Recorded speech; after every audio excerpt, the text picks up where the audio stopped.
Well, I hope you all enjoyed me talking about my best moments of every season from Cobra Kai. I've been having so much fun talking about this series. And now I'm going to talk about Season 5.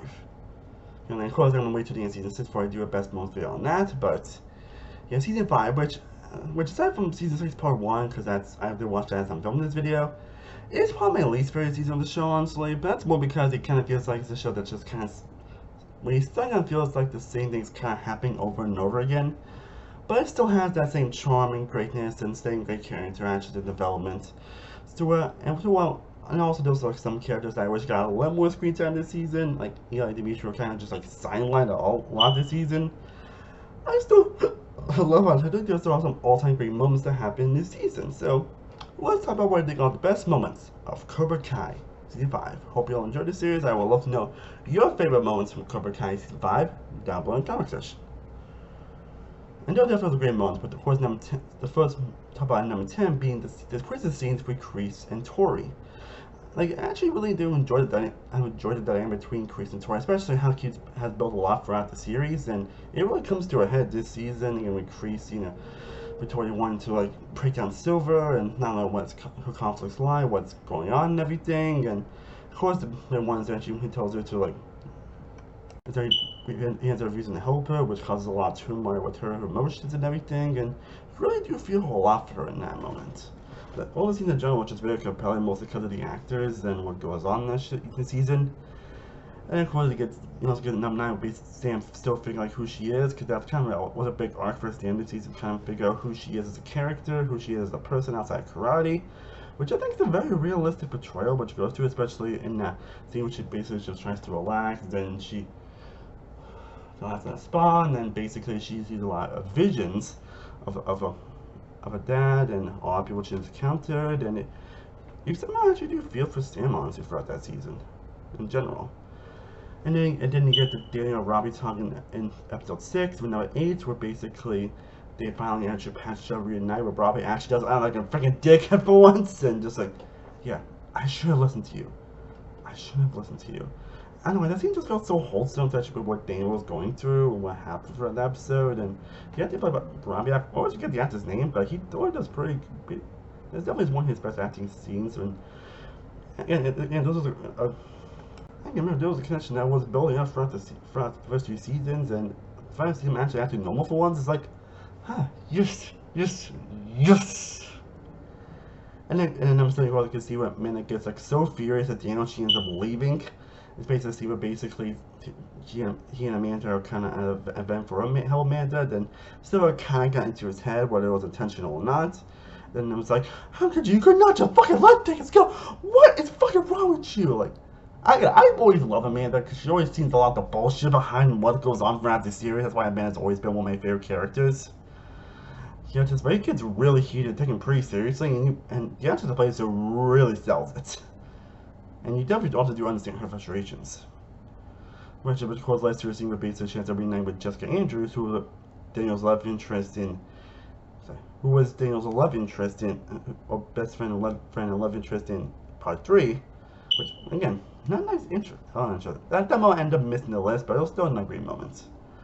Then of course you actually got to see Mike Barnes return this season.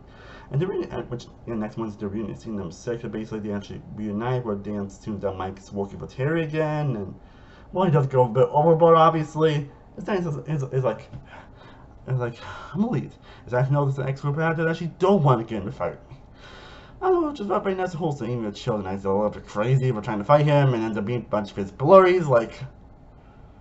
And unfortunately, I do wish Mike had a lot more to do this season, because he's only in this episode than the finale, which I'll get into. But it was kind of refreshing seeing him. It was kind of refreshing and nice seeing him return, and the actor does do a pretty good job. Then you get the actual final fight with Daniel and Terry. And Terry, we guys even like beating each other up, and Daniel finally getting the edge over Terry. Finally, like, oh yes, yes.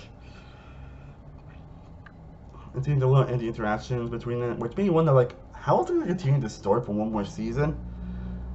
Which, of course, they explain that, but that final fight is so great, especially when he ends up also using the crane kick, which, of course, is a reference to him in the original. It's like, Yes. Then, of course, you get the fight between Miguel and Robbie, which has always been one of my most rewatched scenes, honestly. I don't know why, honestly, but I don't know, maybe because there's the inclination between their rivalry. That season shows great character development as Sean tries to get along now that Johnny and Robbie are finally reconnecting and finally, on good terms finally. And of course, Miguel still shows about what happens in season 2 and what happens in, of course, other events of the show. When Sean and Seth, they fight out. The boys are Matt. He's fighting two girls systems and he's like beating the ass out of each other and you're like about to like do the same thing again, but it's like, and then they finally reunite and then Johnny accidentally reveals that they're having babies and then he's like, holy shit, and ends on a good note. Something I like it when people end notes. Then quote, but number 3, you get to the moment before that, basically again, like I said, I've always loved any scene involving Johnny and Daniel, and seeing in episode 5 where they actually talk about where Daniel thinks that obviously Stingray basically had lied about what happened to Kreese. And he tries to get John to do it, but John's like, I'm done with the whole situation. I'm done with the whole thing. Kreese in jail. Robbie's out there. I don't need to deal with it anymore. Best leave it alone. Like, damn. Even John was like, what the hell are you doing? What's going on with you? He's like, what the hell am I doing? You think I'm off the rails? And I've always loved, and that's the I've rewatched constantly. And my top, it's probably my least favorite scene. My top 3 of that is my favorite season of the entire show. So I'm seeing, it's a pretty touchy scene with these actors definitely having a very real conversation, facing the problems and everything. And again, that's in the minds of like, hey, maybe we need to stop beating each other up and everything, which fortunately the profit is continuing, but. Because the actors are always still very compelling, so it still makes these scenes work. And then you get to the actual Lumen scene where they actually had this, where they were like celebrating now that find out John's really pregnant. Again, he chosen and Johnny had a party. And again, you get emotionally before that, basically chosen as kind of left Kimiko. But I'm once gonna talk about basically where they're stopping. Then Mike Barnes has to come back because at the end of episode 3, Terry ends up burning down Mike's furniture store. Like, Jesus! And he ended up being at the end of the Years of the Falls and a lot of fighting. And the fact that we got 3 of fucking Daniel's I don't know that, but do you want to say that 3 of Daniel's fucking rivals, again, Johnny, Chosen, and Mike, are all together in one goddamn scene. Not to fight Daniel's biggest rival, Terry Silver. Like, that is just wild. Oh my god, that's something you would not think would happen, but it's, I don't know, it's just, the fascinating aspect of that's pretty interesting. When it's like, let's just go Silver and beat us out. I was like, yes, I agree. Silver's been gone too long. That's what I know Silver's chapters. Yes, I'm driving. Time to put Pandora. I also seen, like mentioned earlier, as Johnny mentioned, hey, I don't know who Pandora is, what's in a box. Like, that line always gets me. Sorry, but I don't know if it's always it's hits so much, mostly because of the acting and what goes on. But my number 1 favorite moment from Cobra Kai Season 5 is Chosen versus Terry. Again, I definitely between this, actually, in the final fight between Daniel and Terry, even though it was number 5, and also the scene in general, but this is definitely one of the best fights in that show. Like, they always seem to, when it comes to the finale, they always seem to freaking hit with the finale, especially with having one incredible action set piece. And of course, while I obviously love the final fight between and Terry, especially what happens. But Chosen, being Chosen and Terry, like it is easily the best element involving Chosen, his best moment in the show. When he ends up fighting Terry and everything, and he even ends up using a sword, and he ends up slicing like Chosen's back, like jeez.